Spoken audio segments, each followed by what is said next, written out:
The Shanghai Cooperation Organization made waves in China's coastal city of Qingdao. What key agreements have been reached this year? And as the world watches the Trump-Kim summit, U.S. Secretary of State Mike Pompeo will meet with Chinese officials in Beijing on Thursday.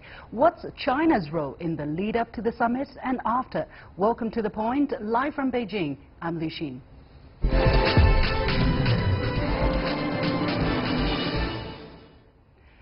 What a joy to have friends coming from afar. Leaders and officials from 8 member states, 4 observer states and 6 dialogue partners of the Shanghai Cooperation Organization, as well as heads of international and regional organizations, gathered in China's coastal city of Qingdao last weekend for the annual SCO Summit, or the Shanghai Cooperation Organization. Several documents, including a Qingdao Declaration, were approved with the ultimate goal of building a new and promising path to a community with a shared future. Looking back, how have the SCO's broad achievements been realized over the past 17 years, and what can we expect for the years ahead?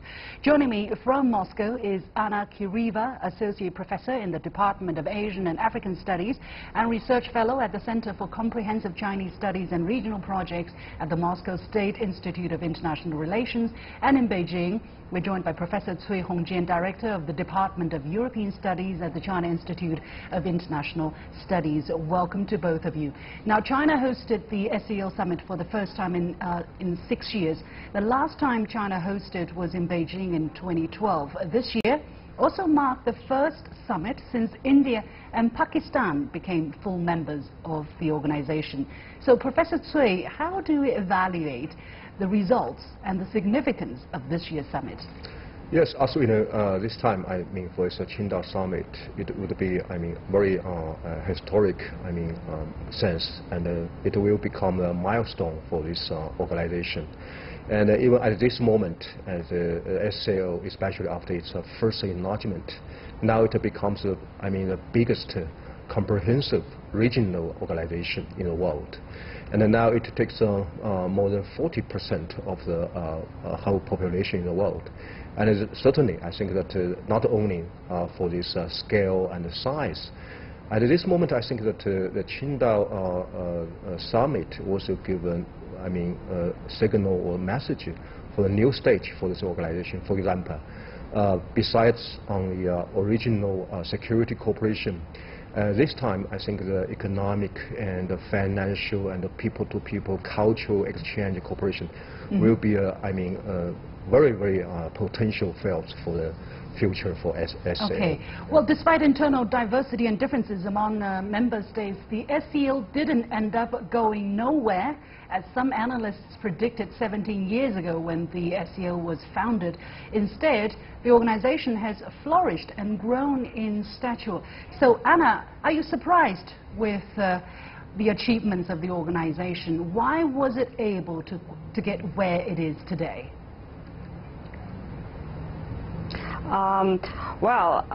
We can see that there has been a huge progress in international development, institutional development of the Shanghai Cooperation Organization.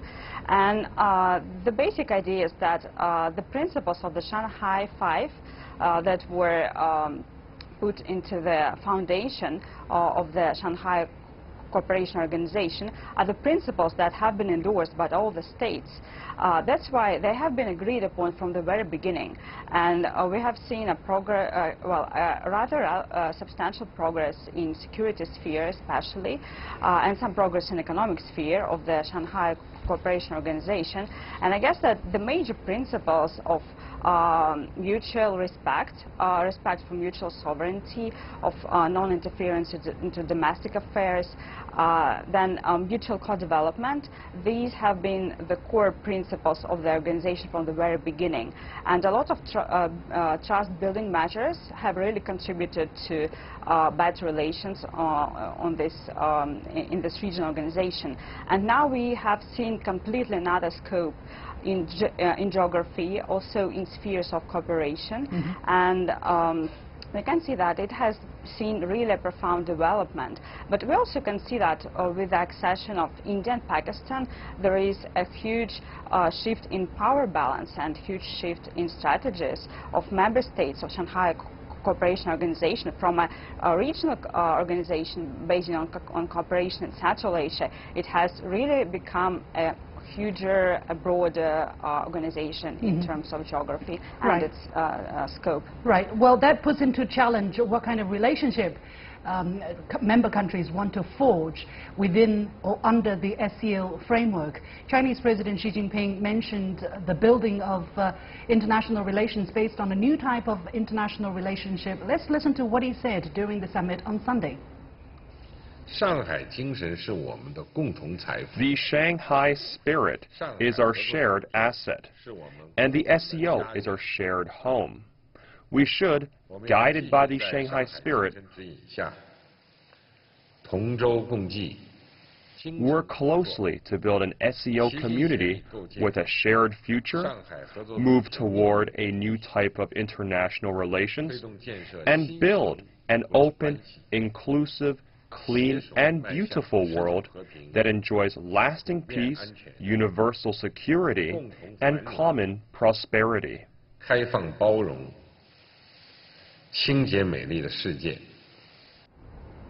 Well, Anna, let me come to you again. Why is this type of international relations important or relevant in China's eyes, and what sets it apart from what we have already today in the Western-dominated order?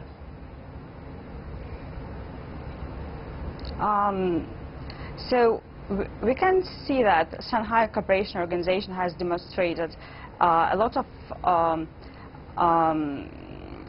continuity in a kind of a common voice or a common stance on major regional, well, so-called three evils, combating terrorism, extremism, and separatism. And here, I guess, the positions of all the member states of the regional Shanghai Five, they coincide to a greater degree. I think that in this regard, all the states have always expressed their unequivocal support for common development, for combating terrorism, and the regional anti-terror structure which has been established under the SCO has really shown that it is a very important regional mechanism. And of course, these kind of relationships which are based on mutual respect for each other, on the principles of equality, on the principles of consensus, they are really very important as a kind of new relations for regional and even broader international architecture of cooperation between the states. Right. In the Qingdao Declaration, member states expressed unanimous support, let's say, for the mediation of conflicts in Afghanistan, Syria, the Middle East, and the Korean Peninsula. So, Professor Cui, is this the first time for SCO member states to reach this kind of consensus on hot topics?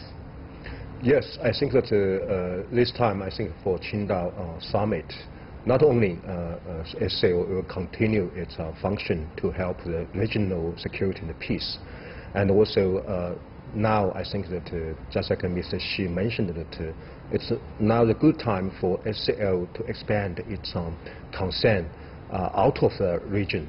For example, the SCO will try to have some more contribution to global governance, including the security governance. And also, as we know, all of these issues, it's related to SCO, to the member states.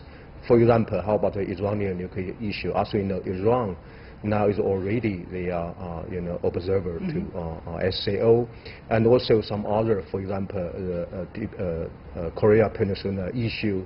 It's also related deeply with some member states of SCO. So I think that it will be a showcase of how could China and other member states of SCO to try to improve not only the visibility of SCO and also the credibility of SCO to help the international security settlement. However, as the SCO expands its role, Professor Cui, do you see this organization going on some kind of a collision course with you know, for instance, the United States in terms of the Iran nuclear issue, or NATO in some other ways, as many people have feared?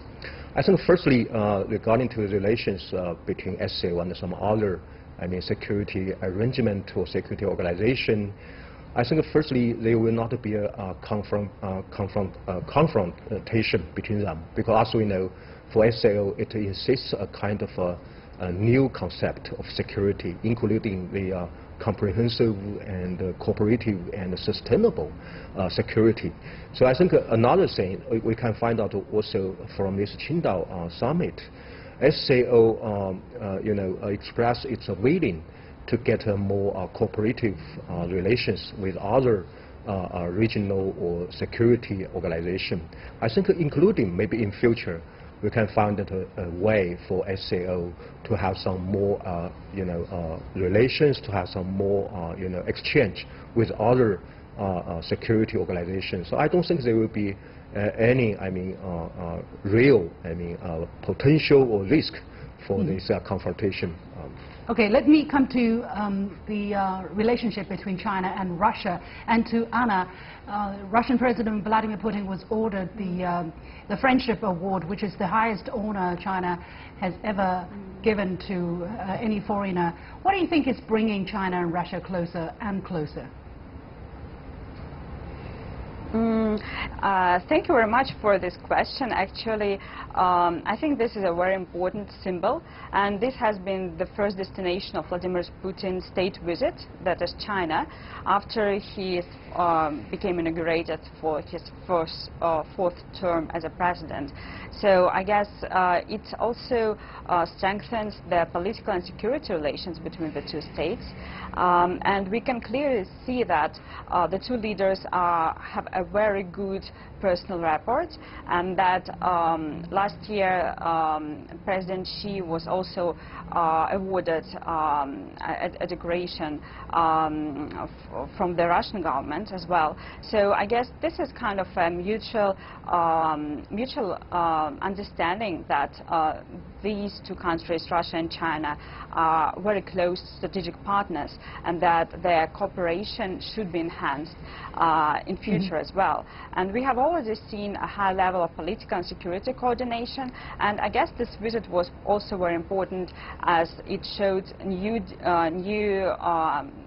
fields in economic sphere that Russia and China are developing, and that they need to develop in future. Okay, let me come very briefly to Professor Cui on the question of the Belt and Road Initiative and the SCO. The Belt and Road Initiative was a very important part of the Qingdao Declaration, but not every member is on board to that idea, namely India. So what is the relation? What is going to be the future relationship between this initiative and this organization? Very briefly, please. Yes, I think there will have a very natural, connectivity between SCO and the Belt and Road Initiative. This time, Qingdao summit will give a, very good platform for this synergies between SCO and BRI. And in future, even now, not every member states will agree with these synergies between SCO and BRI. But I think in future, especially some more fruitful cooperation will give some more proof to this space for this cooperation between SCO and BRI in future. Thank you very much to my two guests, Anna Kiriva, Associate Professor in the Department of Asian and African Studies and Research Fellow at the Center for Comprehensive Chinese Studies and Regional Projects at the Moscow State Institute of International Relations, and to Professor Cui Hongjian, Director of the Department of European Studies at the China Institute of International Studies. We'll take a very short break, and you have been watching The Point with me, Liu Xin, and when we come back, I'll be asking, what's China's role after the highly anticipated Trump-Kim summit in Singapore? Stay with me. U.S. Secretary of State Mike Pompeo will meet with senior officials in Beijing on Thursday to discuss the outcome of the highly anticipated summit between Donald Trump and Kim Jong-un. Months in the making, the summit is scheduled to take place on Tuesday after a flurry of diplomacy punctuated by theatrical twists and turns. Given Kim Jong-un has come to China to meet with President Xi Jinping twice in the past few months, and the two countries share a special historical relationship, what has been China's unique role in the lead-up to the summit, and what will be China's role after the summit? And does the U.S. administration, or at least the Secretary of State, recognize that role, or does it matter?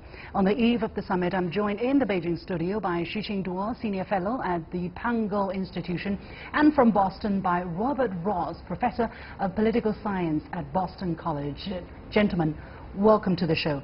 Let's talk about an interesting detail that everybody has noticed, I guess, by now. That is the plane that North Korean leader Kim Jong-un took while going to attend that summit in Singapore. It was not a DPRK Air Force On, as it is known, but an Air China Boeing 747. There you go, that's the plane. And he emerged out of the cabin and there you see Air China written there and the Chinese national flag. So I want to ask this question to Professor Ross, maybe. Professor Ross in Boston, how significant is this detail there? And do you think this says something about the relationship or the role China plays in this whole thing?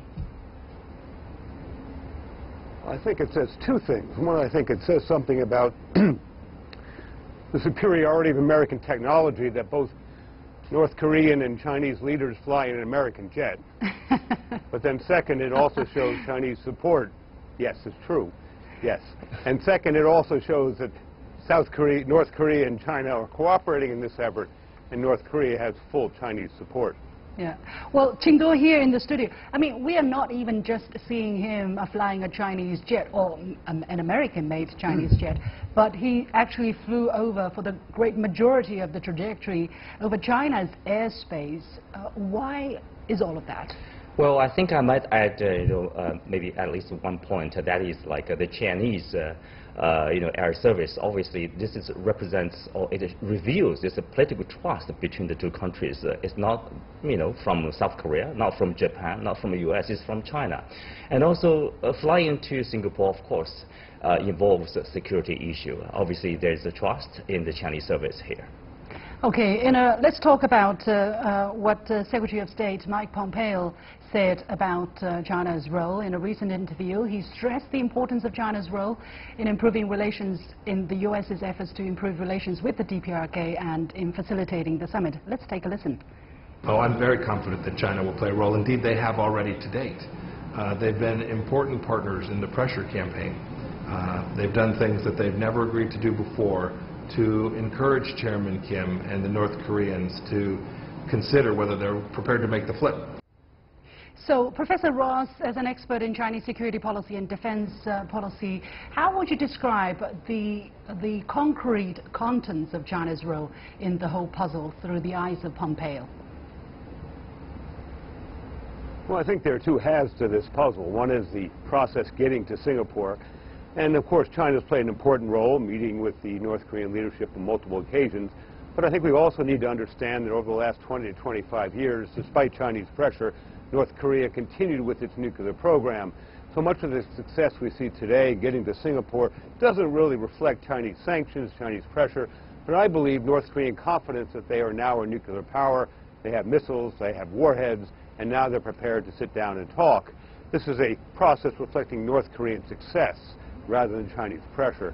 But then second, going forward, China will play a critical role, because both the United States and China, United States, China, and North Korea, will want the Chinese in there as something of an honest broker. The Chinese are going to want any agreement to work, any roadmap to be continued. They're going to want both sides to play according to the rules they agree on.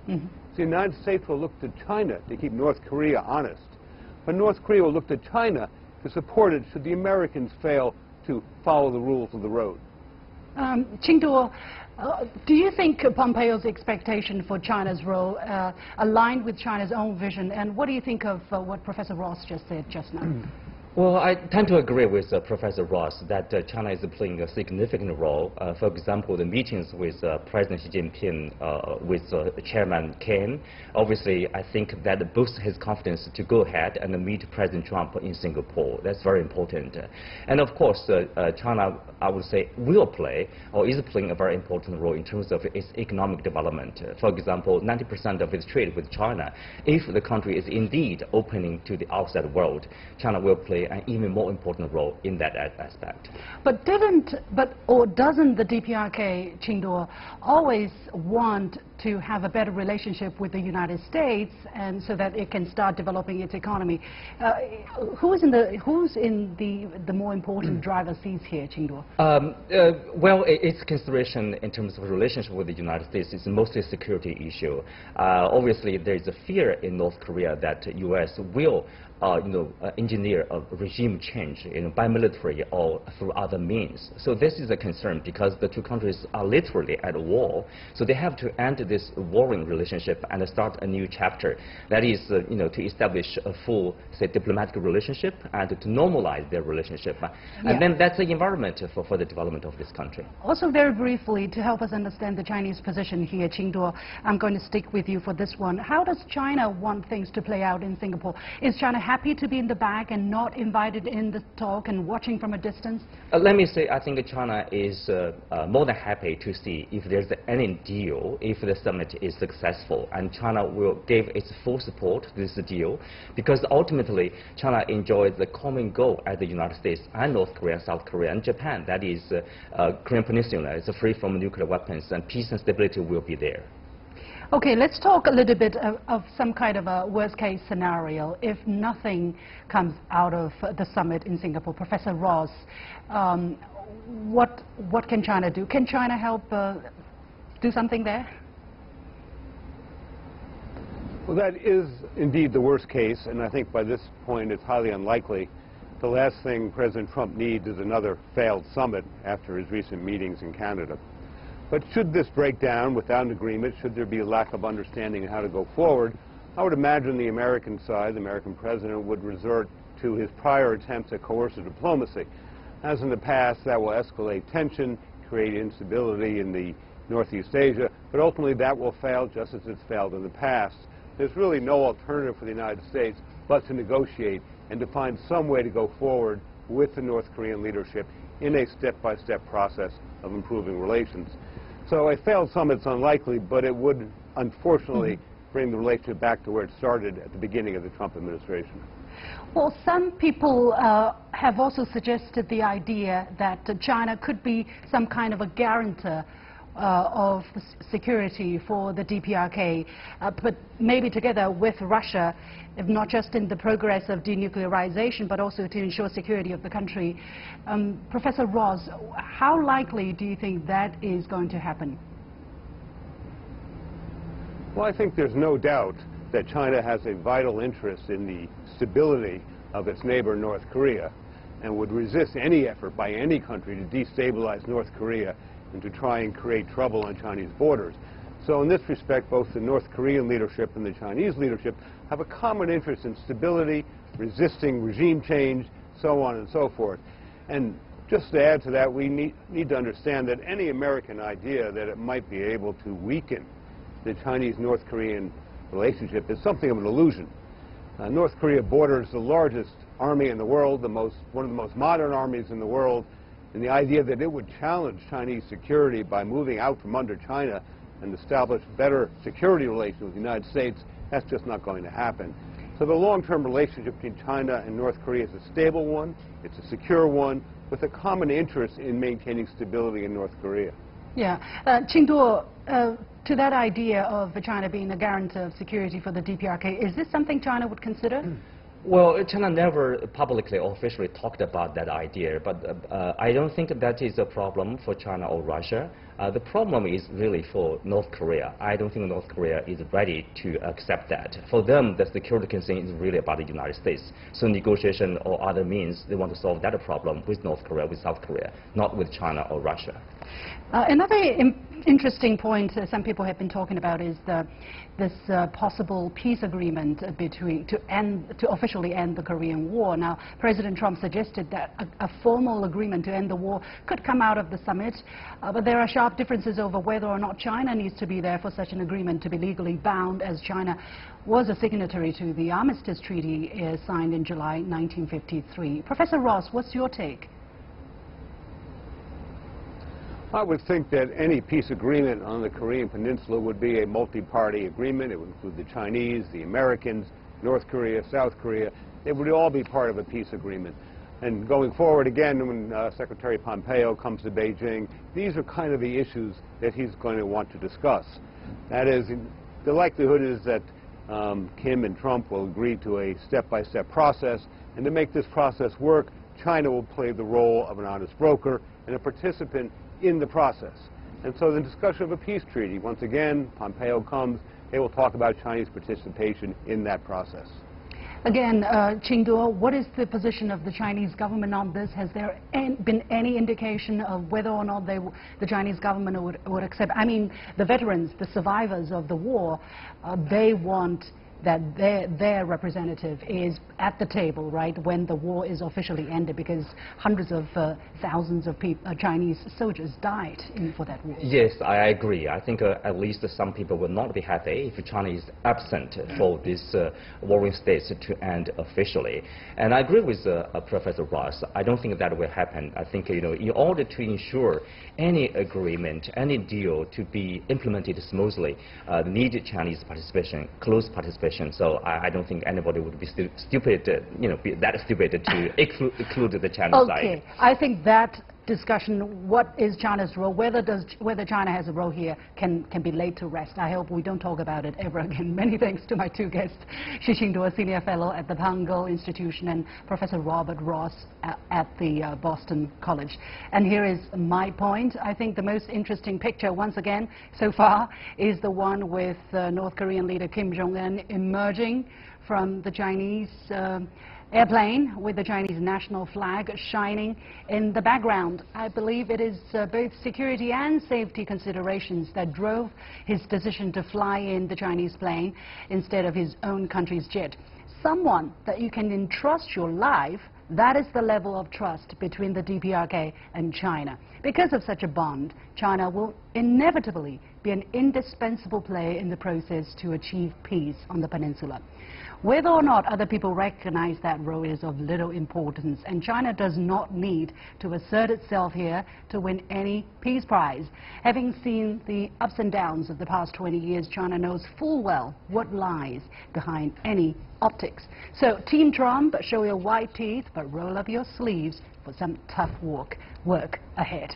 That's all from me for this edition of The Point with me, Li Xin. Download the application called CGTN to watch the show on your mobile devices, or go to YouTube and look for CGTN The Point. The handle is The Point with LX. Thank you for watching. You've got the point.